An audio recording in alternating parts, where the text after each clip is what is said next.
চাঁদ রাত। সবাই ব্যস্ত ঈদের প্রস্তুতিতে।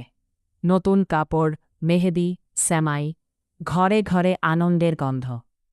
কিন্তু এই আনন্দের মাঝেই কেউ একজন চুপচাপ ব্যাগ গুছাচ্ছে, কারণ তার ঈদ শুরু হবে হাসপাতালে। যখন সবাই হাতে মেহেদি দেয়, একজন নার্স তখন হাতে গ্লাভস পরে, কারণ তার হাতে রং লাগার সময় নেই, তার হাতে দায়িত্ব। ঈদের সকাল, মানুষ নামাজ পড়ে, কোলাকুলি করে, পরিবারের সাথে নাশতা করে। আর একজন নার্স, সে তখন হাসপাতালের ওয়ার্ডে নতুন একটা শিফট শুরু করেছে। নিজের পরিবারের সাথে ঈদ না করেও সে অন্য কারো পরিবারের মানুষটাকে সুস্থ রাখার চেষ্টা করে, কারণ সে জানে এই মানুষটার পাশে কেউ না থাকলেও সে আছে। হয়তো একটু সময় পেলে ফোনটা হাতে নেয়। ওপাশ থেকে মা বলে, কখন আসবি? সে শুধু হাসে আর বলে, ডিউটি শেষ হলে।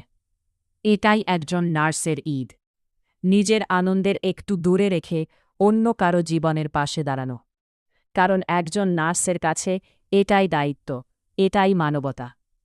সবাইকে ঈদের শুভেচ্ছা, বিশেষ করে সেই সব নার্সদের যারা আজও হাসপাতালে ওয়ার্ডে দাঁড়িয়ে আছে।